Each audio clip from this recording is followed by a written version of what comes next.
Muy buenos amigos, ¿qué tal? Bienvenidos a este espacio.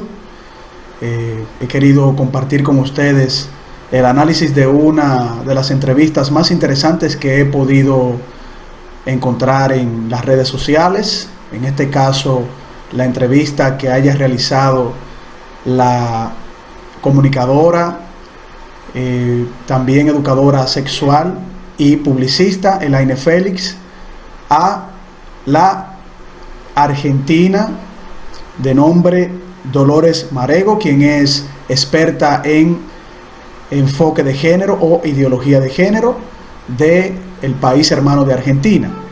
En esta entrevista hemos podido encontrar muchos temas y muchas informaciones interesantes que queremos de manera muy respetuosa compartir a profundidad, un análisis en contraposición, un análisis que va de la mano de educar a las personas que tienen ciertas interrogantes con relación al tema del enfoque de género e ideología de género.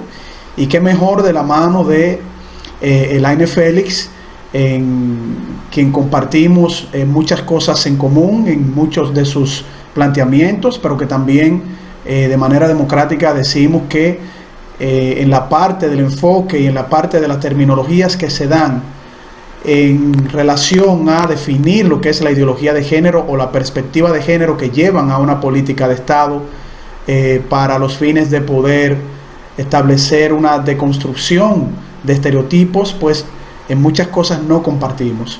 Pero como esto es la democracia, hemos querido presentarles a ustedes una muy interesante entrevista que pueden encontrarla en el canal de Elaine Félix, en donde ella comparte muchos temas interesantes y que también pueden ser de educación, a pesar de no estar de acuerdo en muchas cosas para la nación dominicana. Pasamos pues a ver esta entrevista y en el desarrollo de la entrevista, de paso, también vamos a ir presentando algunos argumentos que no estamos de acuerdo en algunas cosas que se tocaron en esa entrevista. Veamos pues lo que dice de manera muy profesional Elaine Félix, llevando las preguntas a la activista feminista argentina Dolores Marego. Sumar un granito de arena en esta lucha que ustedes están llevando allí en República Dominicana y poder que no se caiga el tema. En realidad lo que hay que hablar es de la perspectiva de género, ¿no? En la agenda diaria, acompañado y la lucha de las feministas. Exacto. Que se encargan justamente de esto, de que no se caiga la perspectiva de género en ninguno de los aspectos de nuestra vida cotidiana. Dolores, muchísimas gracias por aceptar y quiero que te presentes para que las personas entiendan por qué estás siendo invitada a estos conversatorios de género. Bueno, mi nombre es Dolores Marengo, soy licenciada en Comunicación Social con especialidad en Derechos Humanos y Derechos de las Mujeres, Derechos en Género y Diversidad Sexual, con algunos posgrados, maestría, diplomado en la Universidad Nacional de La Plata y en la UBA, y bueno, especializándome también en la labor que los periodistas tenemos, que estamos aprendiendo en esta época también a poder hablar y construir los discursos con perspectiva de género, que cuando yo estudié en la universidad no se hablaba de la perspectiva de género, no fuimos formados en perspectiva de género, y eso es un logro de los últimos años de la lucha de las mujeres que han dado en nuestro país, el poder incorporar en la construcción de nuestros discursos diarios el vocabulario, ese lenguaje inclusivo que a tanto les molesta a algunas personas, pero que es necesario deconstruir el lenguaje tradicional que nos han inculcado para poder transformarlo en un lenguaje de todas, no como decimos acá en Argentina. Bien, aquí la señora Dolores Marego, quien es activista feminista de nuestro hermano país argentino, bueno, ella presenta en una primera exposición con la pregunta que le hace la educadora sexual Elaine Félix de República Dominicana, sobre lo que es la perspectiva de género y que se perseguía en Argentina con relación a la implementación de políticas de Estado sobre la base de esta perspectiva de género. Ella menciona de que se tiene que deconstruir precisamente una parte académica en función de cómo nosotros nos expresamos en el lenguaje español, lo que se le llama el lenguaje inclusivo, algo que es muy propio del nacimiento del nuevo feminismo que se da con las actrices, y ellas llaman actoras históricas del nuevo feminismo, el feminismo de la tercera ola, como lo fueron Simone de Beauvoir, como lo fueron también algunas feministas más contemporáneas a Simone de Beauvoir, quien hablaba de desconstruir estos estereotipos, incluso llevándolo al idioma español. Y cuando ellas se refieren a el idioma español, pues entonces están buscando una inclusión generalizada del lenguaje español, para en vez de decir ellos y ellas, que se digan términos que sean neutrales, como por ejemplo nosotres, utilizando la vocal cuando se va a hacer una identidad generalizada, prefieren hacerlo con este lenguaje inclusivo para que no haya ningún tipo de discriminación en un lenguaje sexista. Esto es algo un poco contraproducente, que no pasa ningún rigor lingüístico, no pasa ningún rigor académico, porque esto no es algo que la Real Academia de la Lengua ha asumido como corresponde de manera correcta en la expresión lingüística en la cual nosotros nos hemos formado. Esto quiere decir que parte de la perspectiva de género en las desconstrucciones de estereotipos es atacar el lenguaje que nosotros tenemos para expresarnos en la parte de utilizar esas identidades como nosotros, nosotras, ellos, ellas, y un sinnúmero más de identidades lingüísticas que no creo que sean necesarios para poder hacer ningún cambio estructural en la cultura de ningún país. En este caso, en República Dominicana, no creo que esto se vaya a utilizar o vaya a penetrar en las currículas educativas, porque eso sería estar cambiando por completo el sentido lingüístico de la identidad que tenemos nosotros en nuestro idioma. Vamos a seguir compartiendo la entrevista, y esto es una de las cosas que creo no ser necesarias para establecerlas en una política de igualdad de derechos ante la ley. Dolores, ¿y cómo ustedes trabajan el tema de la masculinidad? Porque obviamente estamos viendo las cifras mundiales y las cifras apuntan a que son los hombres que necesitan de alguna forma de construir el modelo masculino tóxico, machista, para poder generar relaciones nuevas, no solamente con las mujeres, sino con ellos mismos y otros hombres. Ustedes como Argentina, teniendo cifras tan altas de denuncia de mujeres y sobre todo de femicidios, ¿cómo están manejando el tema de la masculinidad? ¿Cómo piensan o hay alguna propuesta para trabajarlo desde la piel más grande de la educación, desde la escuela? Sí, hoy un ratito antes ya estaba repasando las últimas cifras, los últimos relevos de lo que va del año, de estos primeros 7 meses, y relevados por el propio gobierno, podemos decir que llevamos 195 mujeres asesinadas. Wow. De esas 195 mujeres asesinadas en estos 7 meses, el 60% de ellas ha sido su pareja actual o su expareja quienes las han asesinado a femicidio golpes, íntimo. generalmente. Femicidio, ese femicidio que hasta hace unos años quedaba a puertas cerradas, que caía en algún juzgado patriarcal. Tenemos un sistema judicial muy patriarcal, que tiene como objetivo mantener la normalidad, esa supuesta normalidad, donde no podemos desequilibrar nada, ¿no? Las mujeres no, ¿cómo vamos a salir a reclamar contra el hombre que es el sostén de la familia, ¿no? Sería algo así. Bueno, la propia justicia se llama que es la familia judicial, ¿no? Hay un gran, la corte es el padre de la justicia y no se puede ir contra eso. Bueno, exacto. Frente a todo eso es el feminismo lo que se está enfrentando, ¿sí? Acá, para buscar justicia, con lo primero que hay que deconstruir es ese sistema judicial patriarcal, las leyes patriarcales. Bien, esto es una parte muy interesante que presenta la activista feminista de nombre Dolores Marego, cuando ella habla de que los feminicidios tienen una alta incidencia en Argentina. Aquí en República Dominicana tenemos una tasa de feminicidios elevada. En lo que resta de año ya han sucedido más de 60 feminicidios, y en el año 2018 hasta mayo del 2019 tenemos los datos estadísticos de que se suscitaron feminicidios por alrededor de 245 casos de feminicidio. Ahora bien, lo que está proponiendo la activista feminista argentina es que se deconstruyan las leyes que ya están establecidas para atacar los homicidios hacia las mujeres. Una de las cosas muy importantes que tenemos que tener en cuenta es que el feminicidio como concepto jurídico vinculante no es un concepto jurídico real.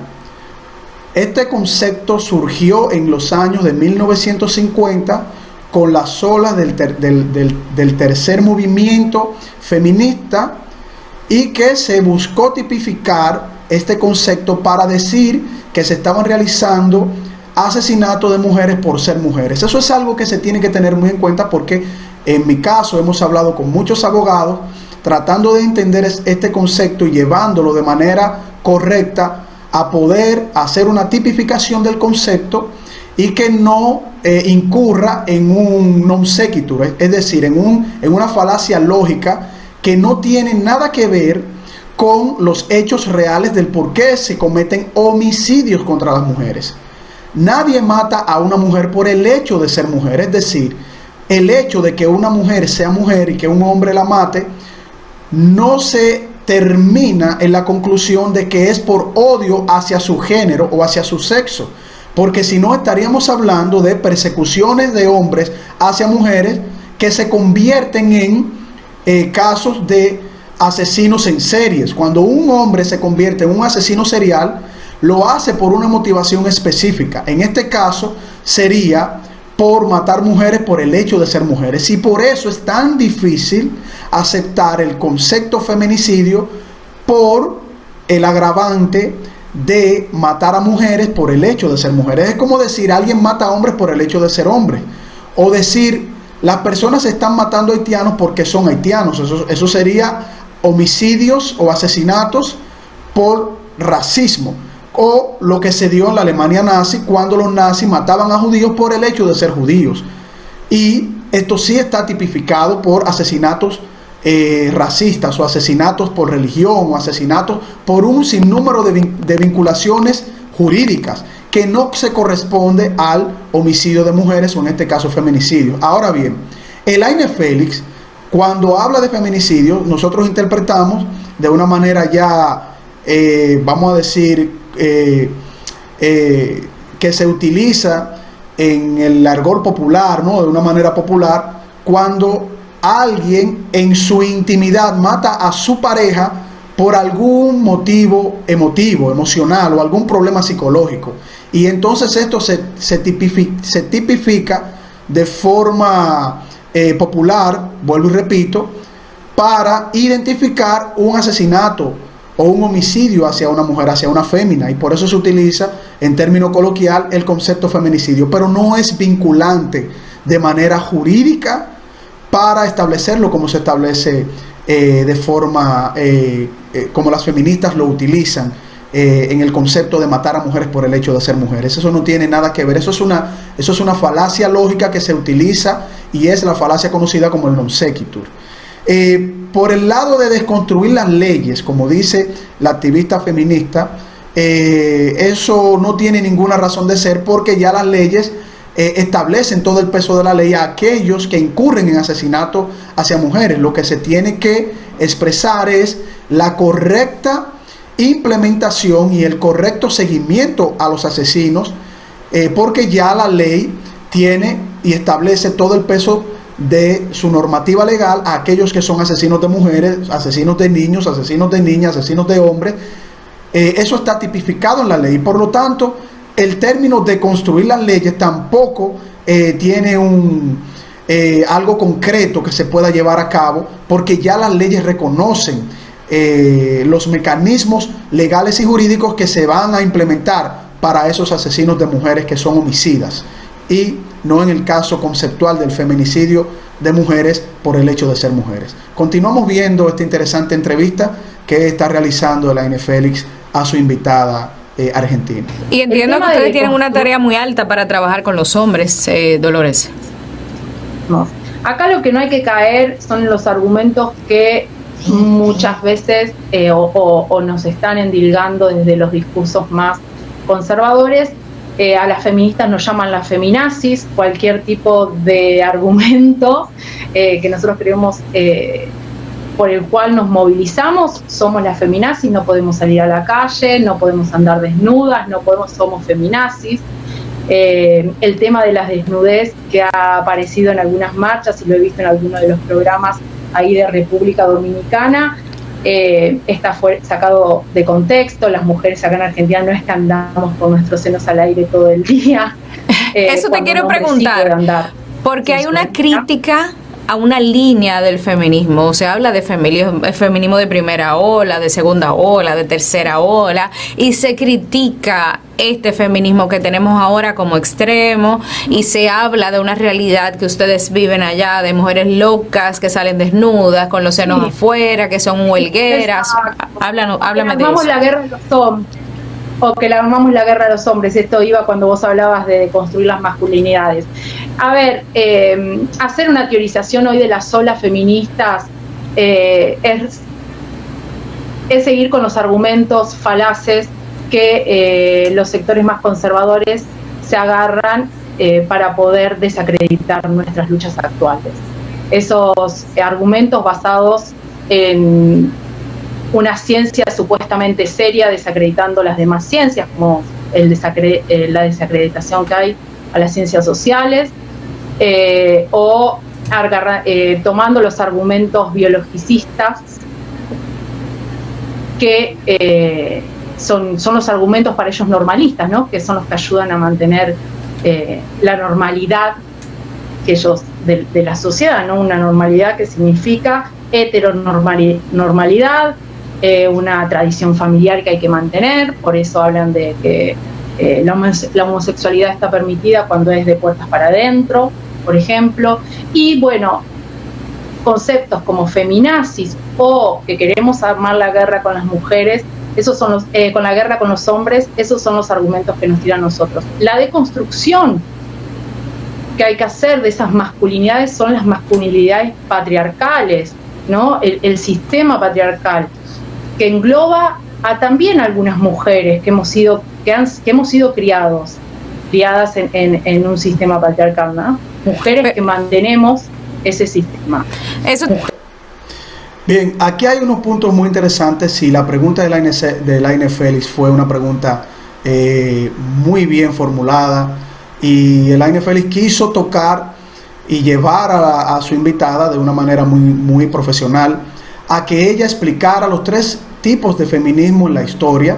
Y ella, como feminista, pues obviamente tiene que conocer la historia del feminismo, aunque ella no abordó para nada los tres tipos de feminismo, pero sí mencionó que en Argentina, obviamente aquí en República Dominicana no se dan esos fenómenos, pero en Argentina las manifestaciones feministas se dan haciendo unos tipos de actos, ¿no?, de desnudez, enseñando los senos, mujeres que salen a las calles incluso presentando y tipificando un aborto, bañadas en sangre, un sinnúmero de cosas que nosotros en las redes sociales y en los medios de comunicación, cuando se hablan de estos temas y presentan las imágenes, nosotros vemos de manera muy clara.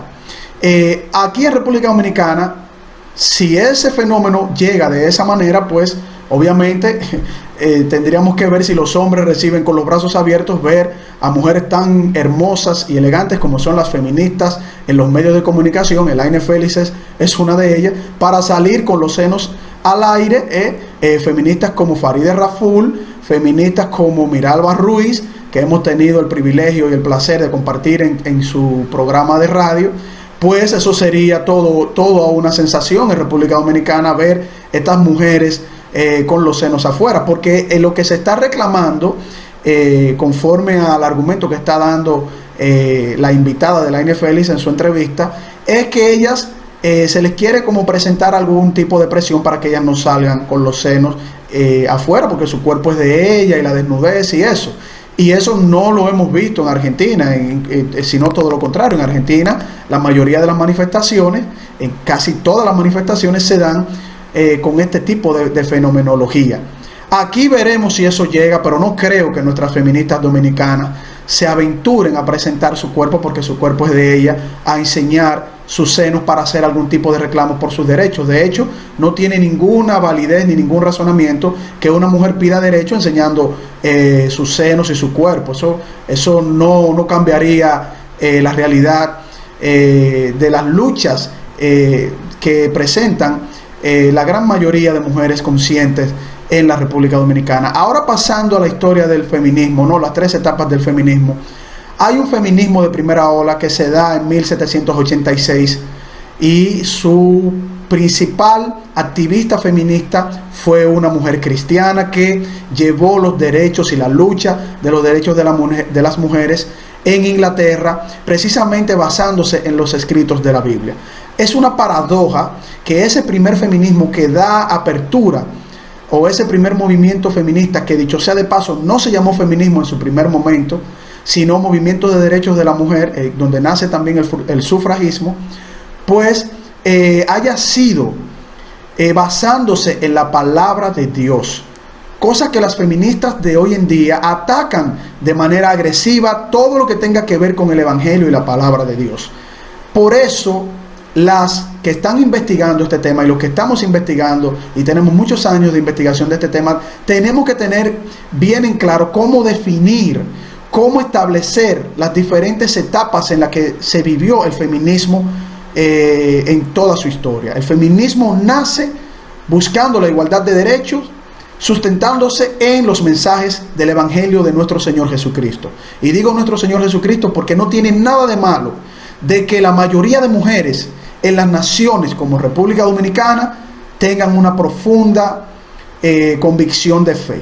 Y sobre esa profunda convicción de fe tenemos muchas profesionales que han logrado grandes avances siendo cristianas. Y por eso el feminismo de la tercera ola se sustenta sobre la base del movimiento ideológico feminista del neomarxismo, que personas como Agustín Laje, Nicolás Márquez y un sinnúmero de investigadores han traído a la luz pública y han dado a conocer ese movimiento feminista que va de la mano del comunismo o el neomarxismo, sobre la base de las proposiciones que se hicieron con feministas como Simone de Beauvoir, que era una feminista neomarxista de la tercera ola, como Judith Butler, que es una feminista contemporánea, y otras feministas que se dieron la tarea de abrazar una ideología neomarxista para cambiar todo ese constructo cultural que tiene la civilización occidental. Entonces, eso es muy importante que nosotros tengamos en cuenta, porque si ella no pudo identificar las 3 olas del feminismo, muy bien formulada esa pregunta por Elaine Félix, pues nosotros aquí humildemente le hacemos una reflexión argumentativa de lo que fueron esas 3 olas del feminismo. Continuamos viendo esta interesante entrevista de Elaine Félix a la señora Dolores Marego, argentina y activista feminista. ¿Qué iba a decir, Dolores?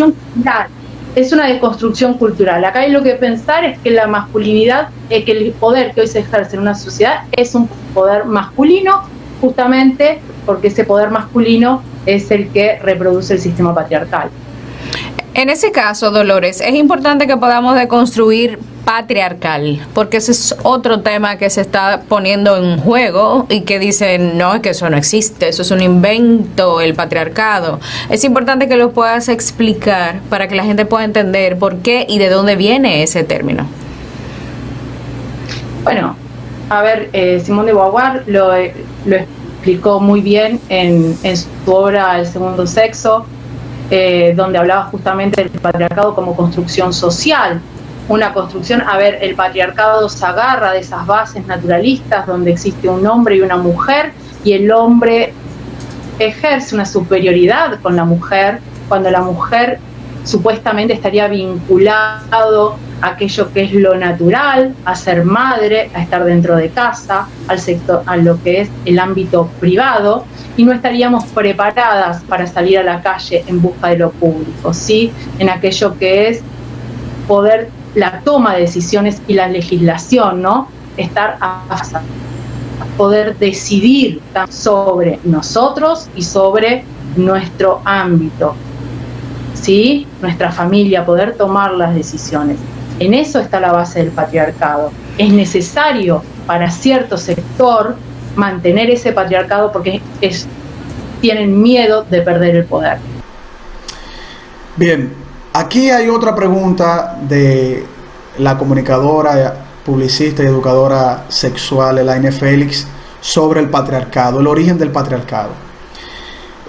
Bueno, la activista Dolores Marego no da tampoco el origen del patriarcado, no da la explicación del origen del patriarcado, simplemente se remite a hacer una cita de Simone de Beauvoir hablando sobre el sistema patriarcal que Simone de Beauvoir trata de explicar, ¿no?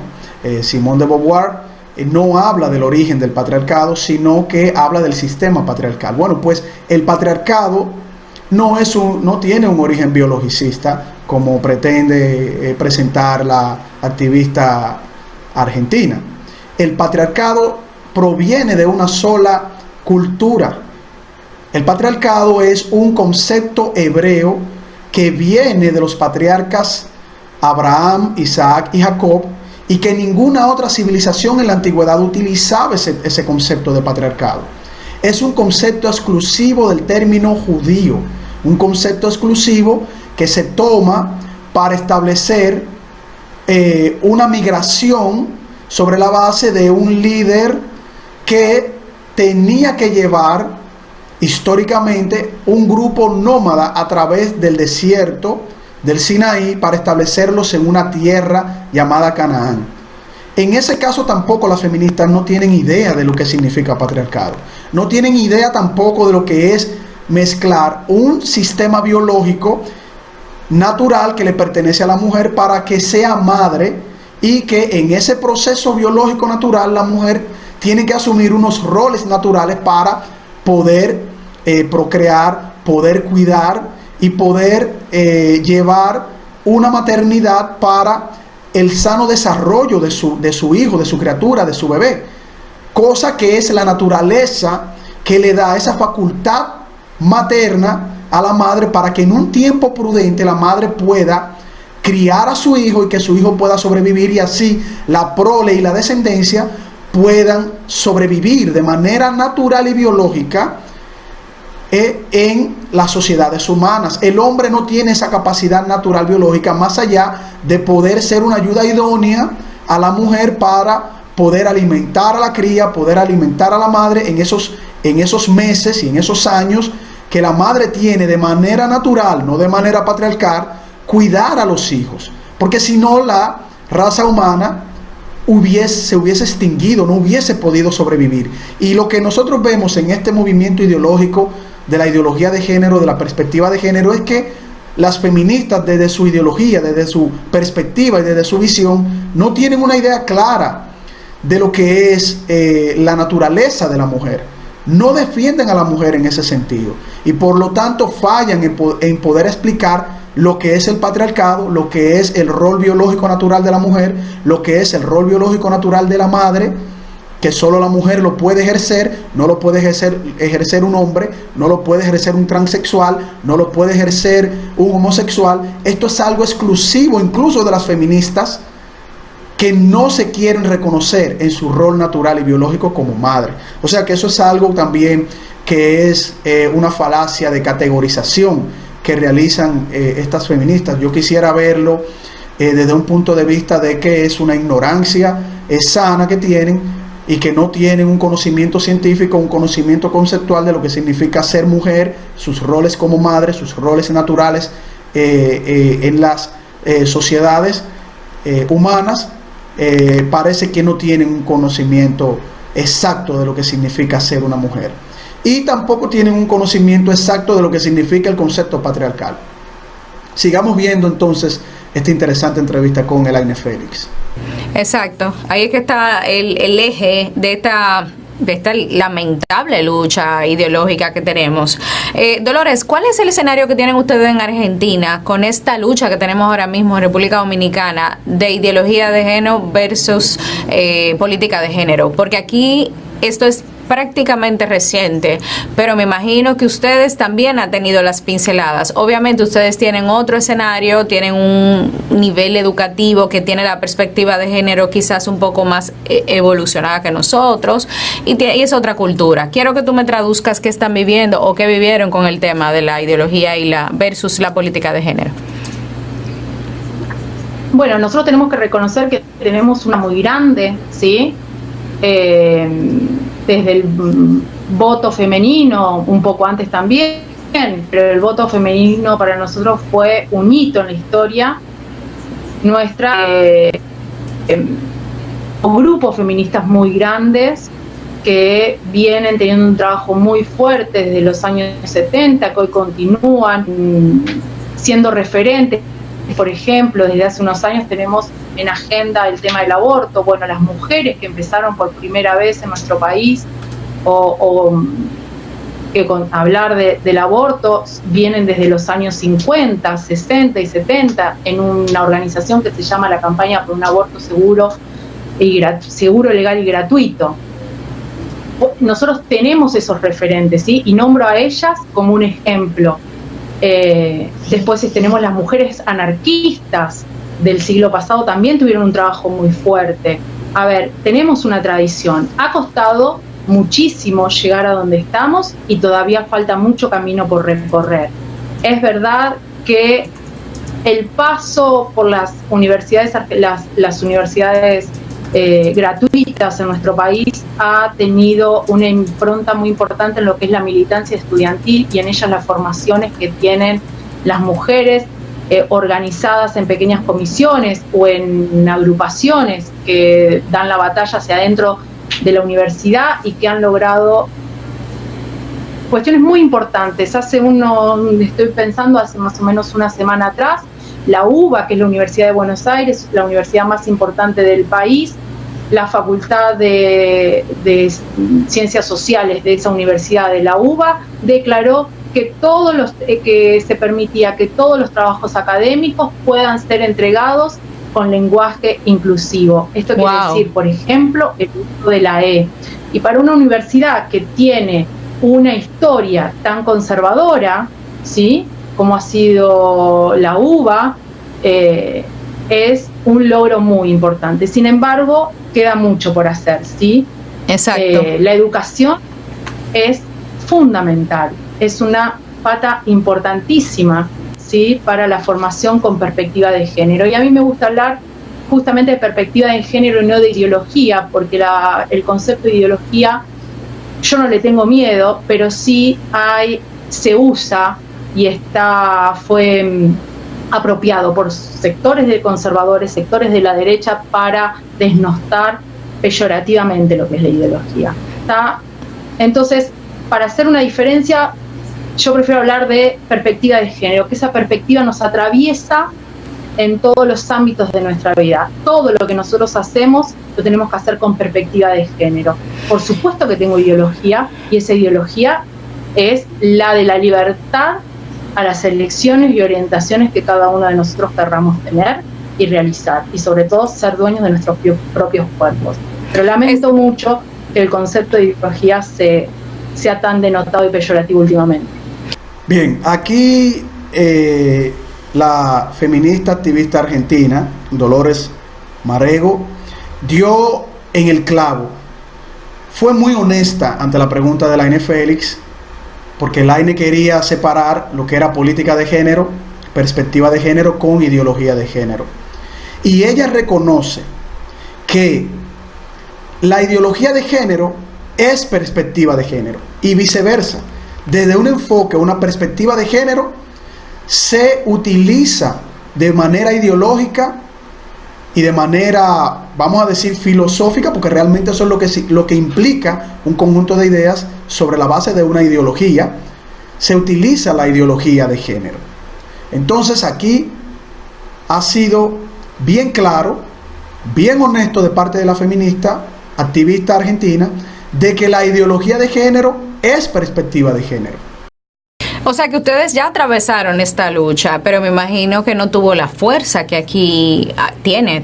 Y la lucha nunca va a ser igual cuando hay una sociedad que está informada, hay un grupo feminista tan fuerte, hay una intención política, porque me hablas de que desde las instituciones ustedes tienen los funcionarios preparados en el tema de género. O sea, ustedes tienen un escenario más fértil para el tema de los derechos humanos. A ver, sí, de cualquier forma, como yo te decía hoy, hay cuestiones que todavía siguen cuestionándose y siguen... siguen cuestionándose de forma muy fuerte.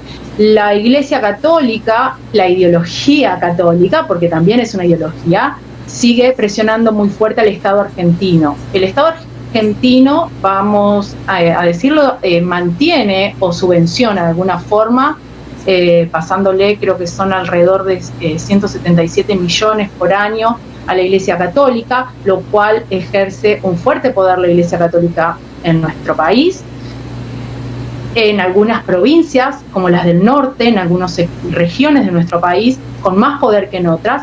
Y yo te estaba dando el ejemplo de la Universidad de Buenos Aires, que para nosotros nos llena de orgullo, pero también te tengo que contar que en la provincia de Salta, creo que fue el año pasado, la provincia de Salta es una provincia del norte de Argentina muy conservadora, con una fuerte impronta católica, ¿sí? Que se puede ver abiertamente en los funcionarios del gobierno.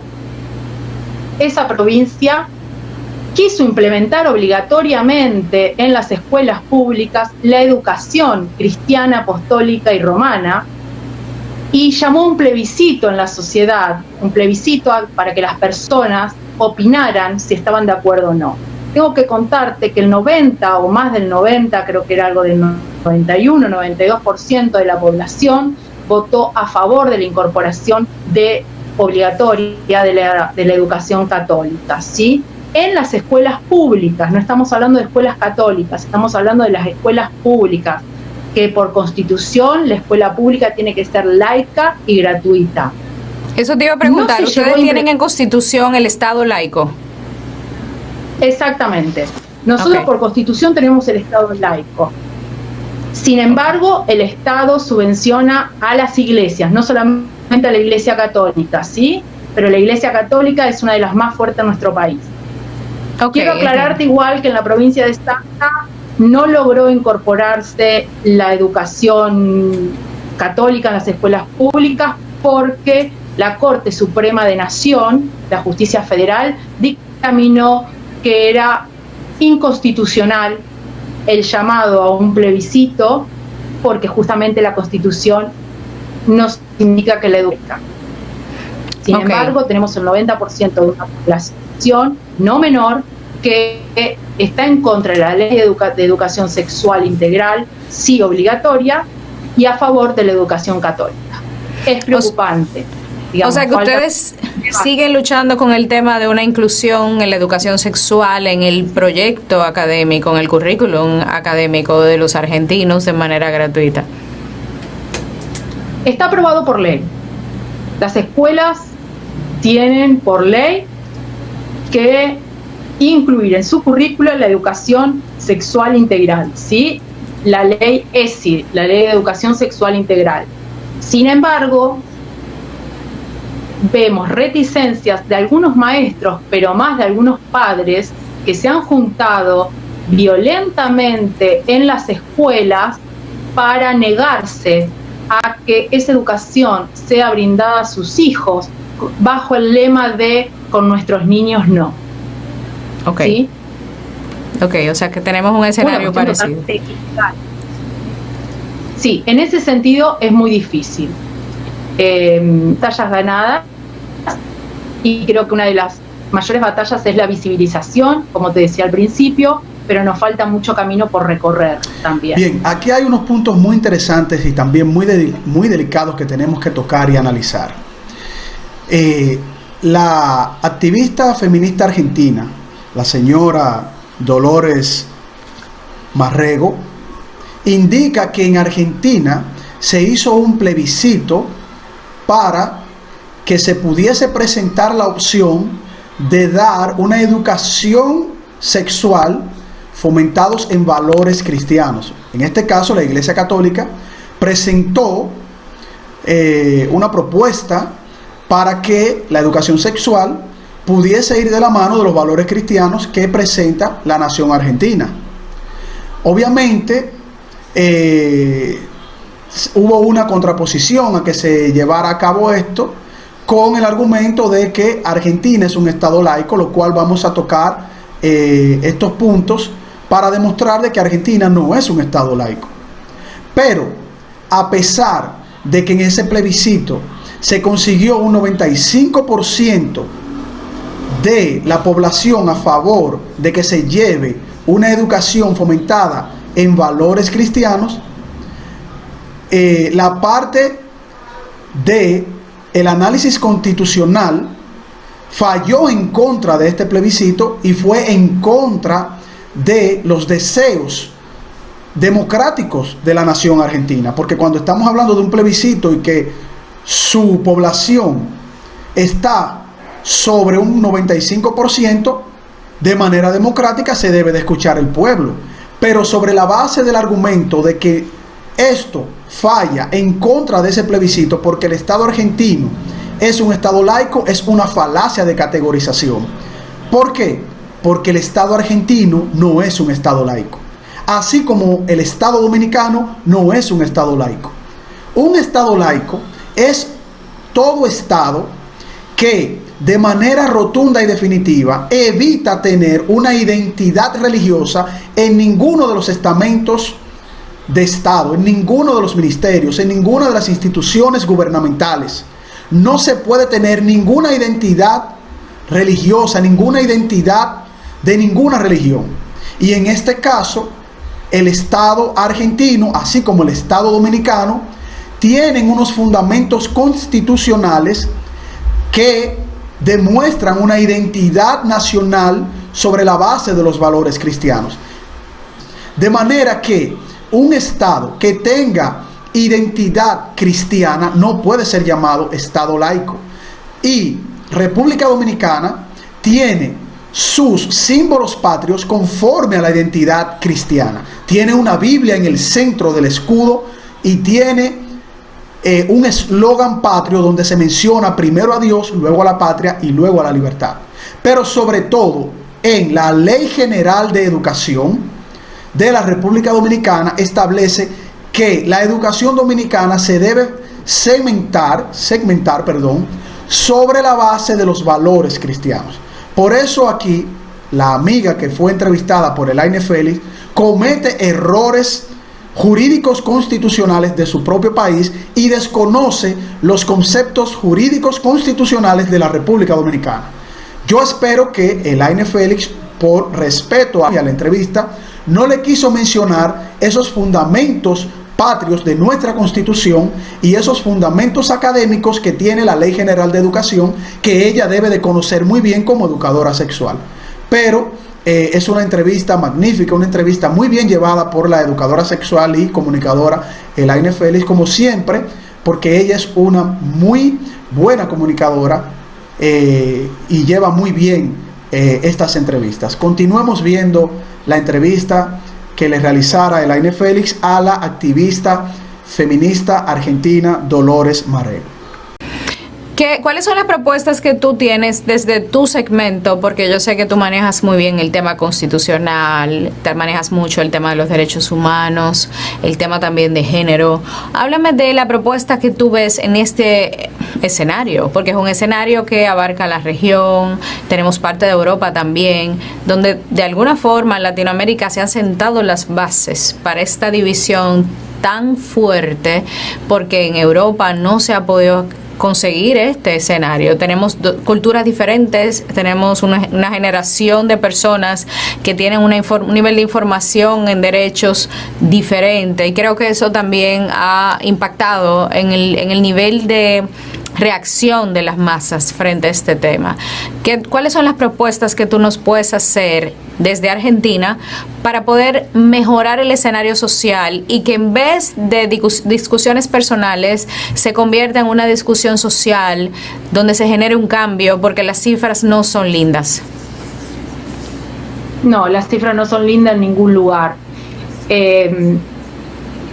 Yo creo que lo más importante siempre es empezar por esos pequeños ámbitos que nos rodean, dar el debate siempre con argumentos, no desde el sentido común, no cayendo en esos argumentos que muchas veces los sectores conservadores nos quieren hacer caer. Ellos agarran de la ciencia, se agarran de la naturaleza, de las ciencias, y cuando digo así estoy hablando a las únicas ciencias que ellos se refieren, que son las ciencias duras. Hablando con argumentos, buscando información. Si nos van a hablar y nos van a refutar de que la homosexualidad es una enfermedad, bueno, buscar esos informes médicos y rebatir con información. Esa es la primera, y eso lo primero. Nosotros debemos transformar nuestro pequeño lugar en el que habitamos diariamente, nuestro amigo, nuestra amiga, nuestra familia, nuestros vecinos, pero también es muy importante. Yo creo que en República Dominicana se da, igual que en Argentina, el poder de los medios de comunicación, ¿sí? La construcción de ese discurso. Es muy importante la formación de las personas que tienen la responsabilidad de generar un discurso. Bueno, aquí hay un punto también interesante de analizar, y esto es algo que crearía mucha confusión con la posición de Elaine Félix, porque Elaine es una persona, es una profesional que habla mucho de ciencia y que se sustenta mucho sobre la base de recurrir a la ciencia, de recurrir a los papers científicos, de recurrir a los estudios e investigaciones científicas.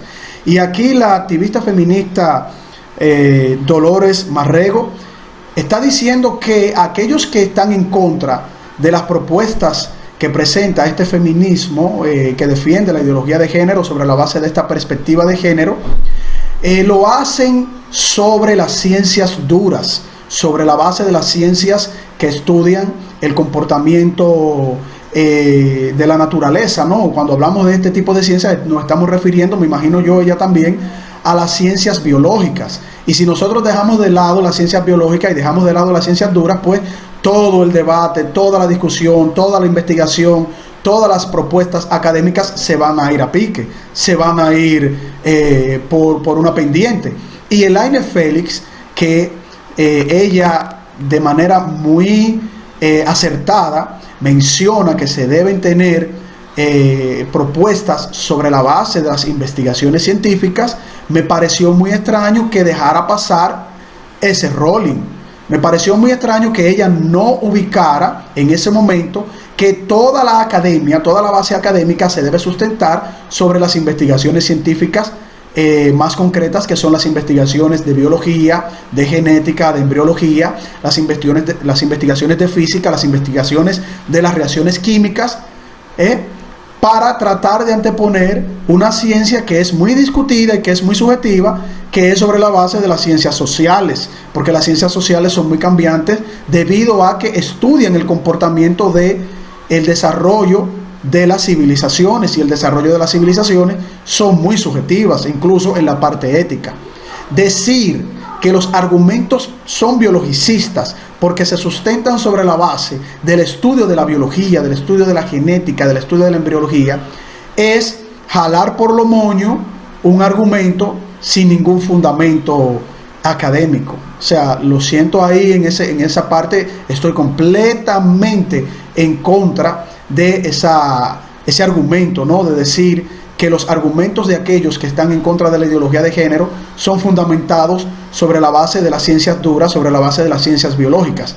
Eso es lo que tiene que primar. Las ciencias duras y las ciencias biológicas son los que nos van a poner en contexto, son los que nos van a poner en un acercamiento conceptual, académico, argumentativo, porque si nos vamos a ir sobre la base de las subjetividades, nunca nos vamos a poner de acuerdo. Y eso es lo que vemos, lo que estamos en contra de la ideología de género, que es una ideología completamente anticientífica.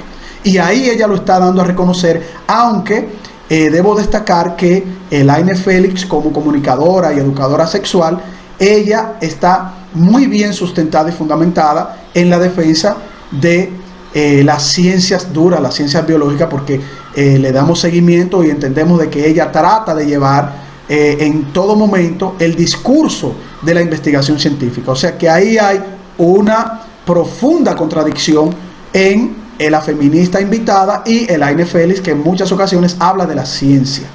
Sobre la base de presentar de manera subjetiva el componente de la homosexualidad para traerlo también sobre los moños y ponerlo en contraposición a aquellos que estamos en contra de la ideología de género, cosa que no estamos en contra de la libertad de la identidad sexual de nadie. Cada quien tiene libertad en su preferencia sexual, ¿no? En su libertad de tener una sexualidad íntima con quien quiera tenerla, pero no se puede hablar de manera categórica, tal como Elaine Félix presenta en su argumento, de que en la parte de la investigación científica, de la investigación genética, de la investigación de las neurociencias, incluso no se tiene la homosexualidad como algo nato en los seres humanos. Incluso los mejores estudios y las mejores investigaciones presentan unos cambios epigenéticos que se llevan sobre la base de una incidencia cultural, de una incidencia de algún desarrollo medioambiental, de algún fenómeno que haya vivido un ser humano en su edad temprana, ¿no? Para cambiar su forma de pensar, para elegir ser homosexual. Y de hecho, en esta entrevista se ha estado hablando de que la heterosexualidad se elige. O sea que si se llega a esos extremos de decir, por encima de la genética, por encima de los cromosomas, por encima del componente biológico, de que la heterosexualidad es una elección, entonces cabe recalcar y destacar de que la conclusión final es que la homosexualidad, la pansexualidad, la bisexualidad, la ecosexualidad, el género fluido, el transgénero y todos los 112 géneros que presenta la ONU es un componente de decisión humana. Y por lo tanto, toda decisión humana es aprendida de forma académica y de forma de imposición social.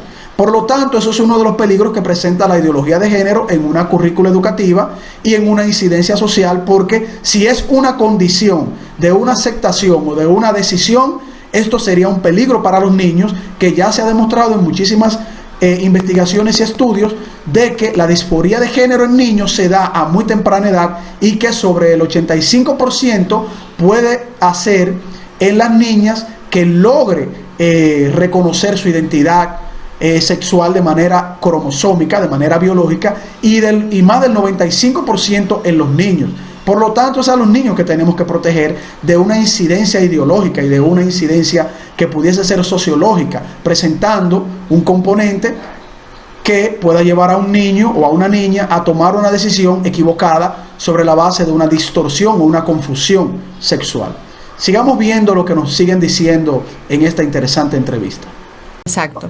Dolores, ¿cómo ustedes contemplan el tema, por ejemplo, en el caso de aquí, lo que se está discutiendo es que la familia se encargue de la educación, pero así como allá, las familias dominicanas no tienen las herramientas porque las cifras lo revelan. O sea, los resultados sociales tienen que venir de una sede, la familia.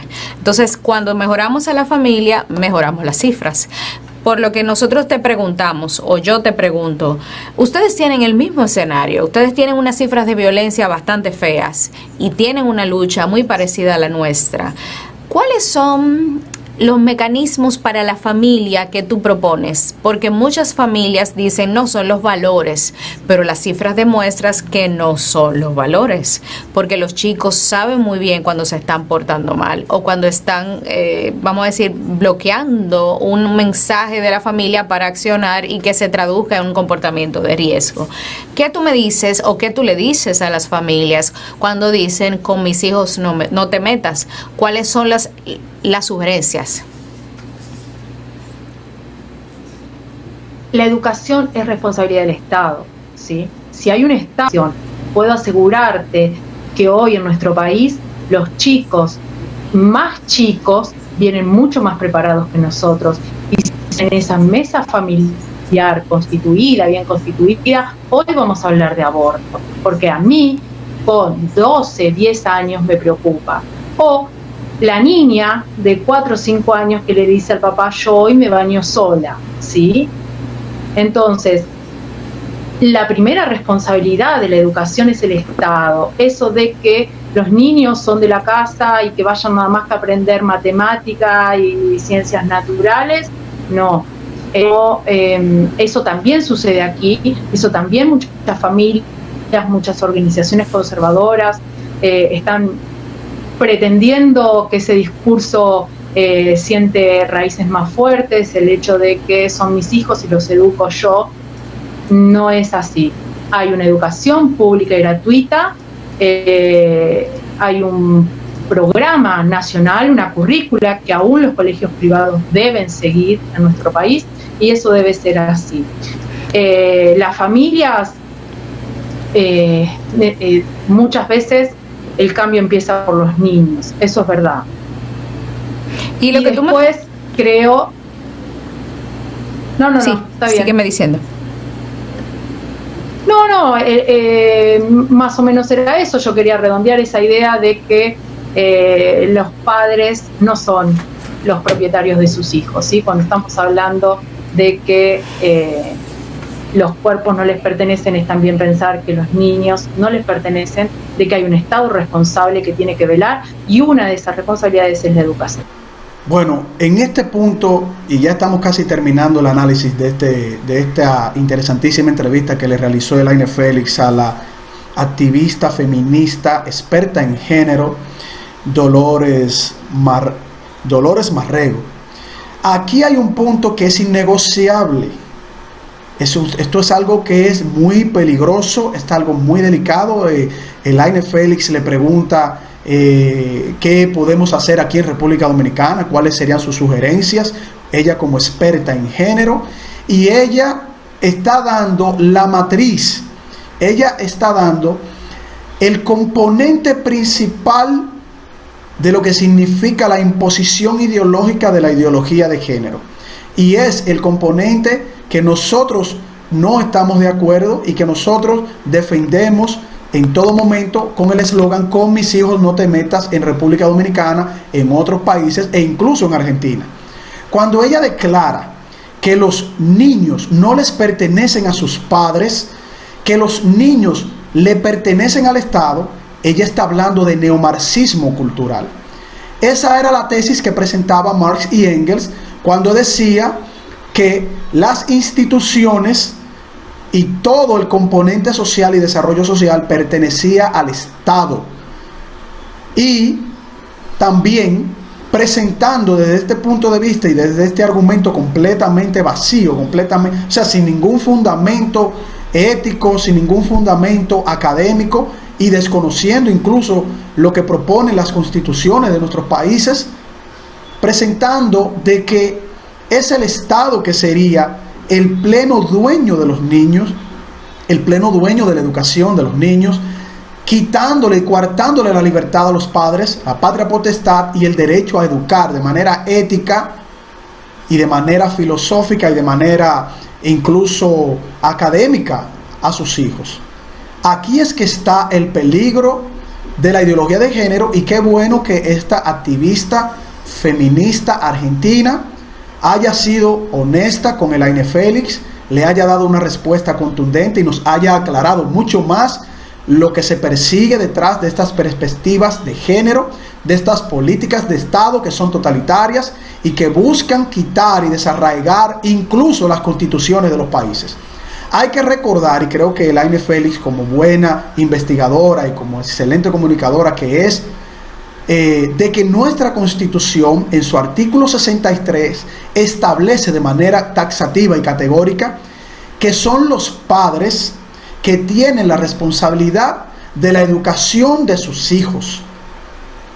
Esto es innegociable, esto no se puede deconstruir de nuestra Constitución, esto es algo que es completamente irracional si se llegase a plantear algo así en la República Dominicana, y creo que esto es lo que se está tratando de perseguir, como se ha hecho en otros países, el desastre que ha sucedido en Europa con el aumento de disforia de géneros en niños, quitándole la patria potestad a los padres, quitándole el derecho de la educación y la formación personal y directa de los padres hacia sus hijos, y por eso la tasa de natalidad en los países europeos y en Países Bajos está completamente en picada por debajo del 1.5%, ya casi en punto de no retroceso, en donde esto ha sido completamente algo desastroso, algo catastrófico para el crecimiento poblacional de las naciones europeas, y sobre la base también de la persecución de la implementación del aborto en todas sus facetas y de manera absoluta, siendo el acto genocida más grande de la historia de la humanidad, con más de 60 millones de bebés desde que se implementó el aborto en primeras causales y luego el aborto en el 9º mes en cualquier momento. Esto es algo delicado, esto es algo que hemos visto en esta entrevista, algo que sería anticonstitucional, algo que se presenta muchas falacias, muchas cosas que no van acorde a la academia, que no van acorde a la investigación científica y que no van acorde ni siquiera al marco de derecho y al marco constitucional de los países. Estas son cosas que nosotros debemos de ver con pinzas, debemos de analizar y profundizar, pero que también debemos de reconocer que la periodista, comunicadora Elaine Félix ha sido muy clara en sus planteamientos y ha aportado, vamos a decir, en su posición de establecer lo que es la política de género, y que ella lo que busca es la igualdad y la equidad de derechos entre hombres y mujeres. Muchas gracias por haber compartido con nosotros este humilde análisis, esperemos les haya gustado y nos veremos en una próxima entrega.